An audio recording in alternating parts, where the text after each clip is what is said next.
John, good to meet you. Thank you very much for doing this. What has made you want to take on this role at Aviva? We've got a great opportunity here, so it's really exciting for me to do it. I think we can make a difference here and take us to the sort of leadership position that we've aspired to. Well, people will be obviously really keen to hear your take on things. So what are your initial thoughts about the business? The truth is that we've got a fantastic brand in Aviva with some great businesses across the world and particularly here in the UK. And so, you know, that's a great foundation to paint on. And so, but at the same time, you know, there's some concerns over our performance. And so we have to make sure, therefore, we deal with that as well. So it's partly a building job, building on the foundation of great brands, great businesses, but also fixing the parts of the organisation that I'm not doing as well as it needs to do. What are the main challenges, do you think, facing Aviva? The first is we've got very good businesses, say, in general insurance and other businesses in life insurance. And life is slightly bigger than general at the moment. And deep positions with our customers in those businesses. But interestingly, the people who buy life products from us are not necessarily the same people in the same country who buy general insurance products from us. And so we've got to find an intelligent way of getting what I call synergy. I don't want to use those kind of words, but to try and get some added value out of what we've already got. And making sure that we deepen our presence with customers for the whole of Aviva, not just for the individual business, whether it be life or general or health or whatever, or Aviva investors. So I think that's a very important part. I think the second part is that, you know, as an organisation, we've tended to say we want to be global, we want to be a composite, therefore we do lots of things everywhere. When you actually look at it, actually a few businesses make up the bulk of the group, and there's a lot of very peripheral activities. What we really need to do is get back to basics and be focused on those businesses that are very attractive, where they have great returns across the cycle, where they're not really very capital hungry, and where there's a really good chance that we'll be successful. And then focus on those as the base. Now, they come in two types. There are businesses that produce great returns today and prospectively. And there are businesses that can be growing very fast that we have to invest in that will produce returns over the long run. And we need both of those. We need a good mix of both of those. But there are also some businesses where we really have got weak positions. They're not performing very well. And we either have to turn those round and improve them, and or decide we're never really going to make it there and we should actually get out of them. And we've made some announcements along that line. The third point is that our financial performance has been okay at the operating level, and we've been getting some good improvement there. But at the bottom line, it's been quite volatile, particularly because of the European situation.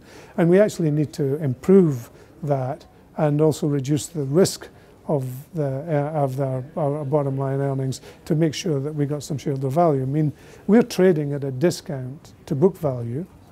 We're trading at a discount to tangible book value, which means that the value of the business traded on the stock market is less than the capital we've actually put into it. We have to reverse that. So we actually have to make sure that we change that round. And we change that round by this focus I talked about, but we also change it round by lowering the risk of the organisation and improving our performance. And so that's the kind of agenda that the company really needs to have. Thanks for your insight on that. Now, Investor Day is coming up on July the 5th. Can you give us any idea what we can expect? Well, I just see those kind of days as a chance to update the investor community on what we're thinking about and where we're at. We'll give them some quite deep understanding into some of the analysis we've been doing on strategy and on the portfolio. But essentially, it's a conversation, it's an update. It's actually not going to be a whole day, it's actually going to be a few hours. And Pat and I will be very informal. and then we'll really just have a conversation with the investors and answer their questions. And so I wouldn't read too much into that. I think the analysts read more into it than we'll read into it, but it's very important to keep them up to date.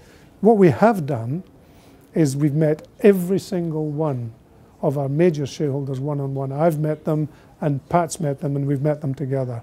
And so we know what they're thinking, and they know what we're thinking already. In your view, how much capital is enough capital for Aviva? Yeah, we've said that part of the risk of the bottom line is the change in the amount of capital that we have invested. The value of that keeps changing, quite rapidly, and particularly with the European situation. There are some upward forces on capital. I mean, regulators like financial institutions to be very conservative in capital levels. We've got big regulatory changes coming from Solvency II. That will require us to hold more capital than we are currently holding. The focus will be much more on economic capital, a true economic assessment of the amount of capital we need to hold, rather than a pure regulatory assessment of capital. And that's putting an upward pressure on the amount of capital.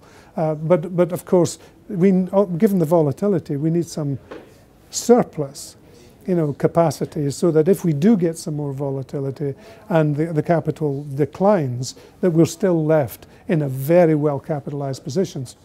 Confidence is a big thing in business. I'm sure you'll agree. I think people want to know how confident you are about turning around the fortunes of Aviva's business. I'm very optimistic about this. I mean, look, fortunately, I've done this before. So it's not as if I'm not going to hit the ground running here. I've actually run big companies. I've actually dealt with very complex situations. Aviva's a very complicated company with a very complicated agenda. And I like that. We've actually done a lot of deep analysis that tells us what can and can't be done. And that's given us a lot more confidence that we can get to the end of the road. The real issue, of course, we just have to execute it. And of course, that's non-trivial. We actually have to deal with that in a very sensible way and over time. I mean, essentially, we're looking towards 2014 and beyond to get to the end of that process and just to manage the period in between sensibly. In particular, what would you like to say to your colleagues, the staff that are working here for you? So I've got to make sure I earn their respect and trust through time. I mean, we're being filmed in one of our offices here, where everybody's just doing the day-to-day work. And so when you actually look at an organization, that's where the rubber hits the road. It's the people who actually talk to the customers, who actually process our transactions, who manage our investments and so forth. They're the people that really make the value in the company. It's the most exciting part of the company. It's the thing I like doing best, is spending time with the people who actually do talk to customers and so forth. And they're doing a great job, and I just wanted to thank them. John, it's been fascinating to hear directly from you. Thanks very much. You're welcome.